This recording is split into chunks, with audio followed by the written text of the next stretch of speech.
Hey, welcome back to the channel. My name is Austin. This is Gone in 60, and this is my 2023 Volkswagen MK8 Golf R with a manual transmission, the only way they should come. I'm just joking. The autos are awesome. The DSGs are awesome. Either way, these are awesome cars. Today, I'm going to be sharing with you my 7 rapid-fire thoughts on what I think of the Volkswagen Golf R. I've owned it now for 8 months. I've driven it close to 5,000 miles. I just want to share my quick hits on things I like, maybe things I don't. Let's jump into it. If you guys are new to my channel, please like, comment, subscribe, and let's get right after it. So in no particular order, guys, I'm just sharing my initial thoughts. There's so many thoughts to get down, but I wanted to go through this really quick, so I just have 7 for you. And at the end, stick around, because that's where I'm really going to be going maybe a little bit faster in this video. But the first thing that I just initially wanted to talk about is this car has been the most comfortable and best daily driver I have ever driven, period. And there's a lot of reasons for that. I have my detailing business. I love that the seats fold down. Having a hatchback is just so usable. It's so convenient. The second row seats being heated is very nice for passengers. All of the technology this car comes with ventilated front seats, with interior lighting, with just so many different cool things, from the equalizer with the stereo. It just is so simple and easy to drive. The clutch has such a light feel to it, almost too light, but it's got such a light feel. It feels amazing, really easy to drive. My wife drives it to school at night, and she's driven my Challenger, she's driven my Camaro, she's driven all of my cars. And this has been the easiest one outside of the WRX for her to drive. Shifts really easy, shifts really smooth, just all around is the best daily driver. It is extremely, extremely comfortable. The biggest difference for me between the WRX and between the Volkswagen, and you know, there's things I like about the WRX better and things I like about the Volkswagen better, but the ride in this is just so much more compliant. It's smooth, it's quiet, it's nice, and it just feels a little bit more luxurious inside. Other things. This car, in my opinion, needs to be a little bit more rowdy. And when I mean rowdy, it needs to be louder. This is the R. This is the top trim level. This is the car that, you know, is the top of the line for them, above the GTI, everything. I don't believe they make a faster Volkswagen car than this. And the exhaust, as you guys will hear, yes, you can get some burbles and some cracks out of the exhaust on the stock setup, but you really can't even hear it inside of the car. It almost just sounds like you ran over a squirrel or something, or a can on the road. Like, you're like, oh, was that my exhaust or wasn't it? It just is a little too subdued, and you just don't hear it enough. And so I think this car deserves to be opened up a little bit. When I added my APR cold air intake on this car, man, it definitely changed everything. I got more turbo sounds. As you drive, you get a little bit more turbo whistle, some blow-off noise. This car in its stock form is kind of boring. It needs to be woken up a little bit, and that's where I'd say the WRX is a little bit more raw and does a little bit better job. Newsflash, the tech in this car is great. It's great. We're going to talk about it. There's some tech in this car that is annoying, but it's not the things that everybody and all the car vloggers who drove this car for an hour and gave all the hate to Volkswagen on it and said, hey, you know, there's all these, you know, there's not enough buttons on it. Where's my volume knob? You know, the buttons on the steering wheel, you know, I hit my heated steering wheel. Out of the 8 months that I've driven this car, I think I've accidentally bumped a button on it twice coming out of my garage backing up. So there's a lot of sensors and a lot of tech on the car, and that's some of the tech that I struggle with a little bit. But some of those can be turned off. Some of the things that's on there can't. But it's not what everybody dogs on this for, which is the infotainment. The infotainment actually is really good. Apple CarPlay is slow, but I've had issues with Apple CarPlay in every single one of my car on the wireless Apple CarPlay. The wireless charger on this car is the best that I've had. It's positioned really well. It doesn't fall off a charge. I've been able to charge my AirPods on it, surprisingly, if you just put a little weight down on it. But overall, the tech on this car is actually really good, and I like it, and I don't regret it. So if you guys are maybe not wanting to get the 8.5 with the huge, massive tablet, you guys, it's not bad. It's really good. I actually really like it. I don't understand the hate, but that video is coming, I promise.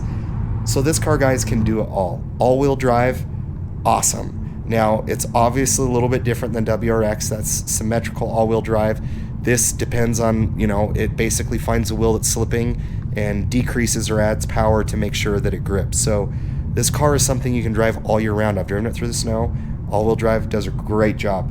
This car has drift mode, and what's cool, and that's probably my favorite drive mode, so drift mode, if you guys aren't aware, it actually is able to put more power to the rear wheels than the front wheels, and it literally feels like you're driving a rear-wheel drive sports car, and it's so much fun. So this car is like Jekyll and Hyde. It's like you can have, you know, this all-wheel drive. It kind of has a bias towards the front-wheel drive, but then you throw in drift mode, and it feels like you're driving a rear-wheel drive car, and you can break loose the back tires a little bit. I want to test it out in some snow and do some different donuts and things with it. But this car really can do it all. It can race, it can be fast, it can be eloquent, it can be nice, it can be supple. It can, you know, it can beat some cars off the line. It really is just an all-around car that does things really well. Now, the problem that it has is it just doesn't do one thing amazingly well. But overall, it's a really good complete package. If you like manuals, this is a great car.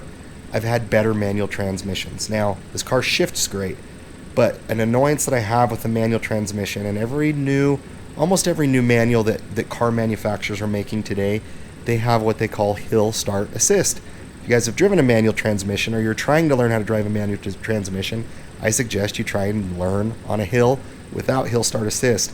But the hill start assist in this car is so aggressive, it holds the brake so hard and so long that I stall the car sometimes, or I just don't like it's just too aggressive, and you can't turn it off. You literally can't turn it off. And so what it basically does is it helps hold you on the hill so your car doesn't roll backwards and hit another car, and it makes it so you can go easy. But the problem is sometimes it's great, but sometimes it holds that brake way too hard, and I either under accelerate or I over accelerate, and I don't like it. I'd rather not have it because I can be just fine without it. But the hill start assist is really aggressive.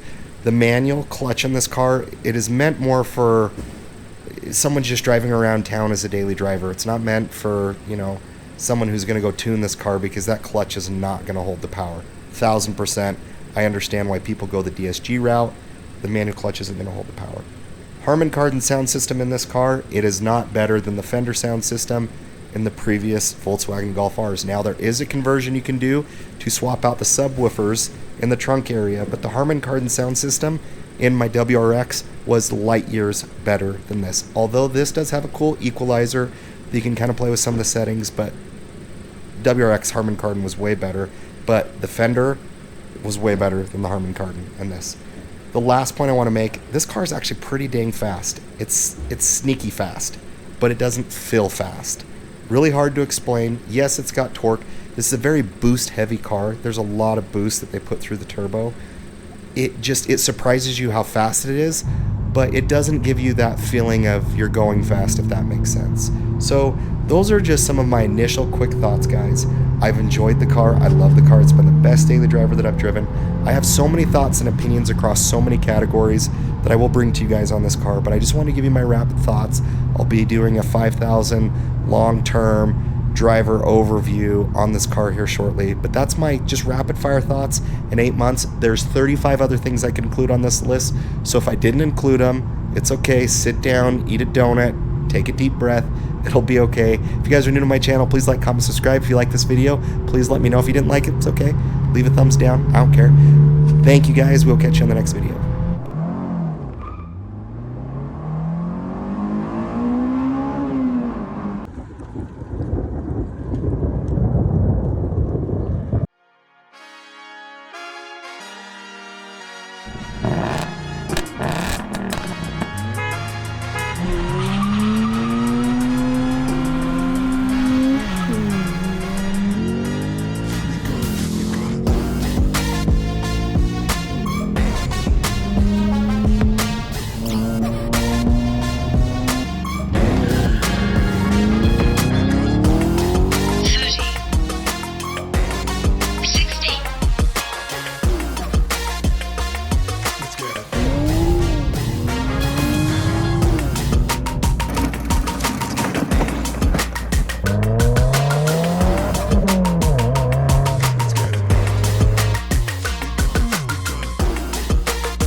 Mm.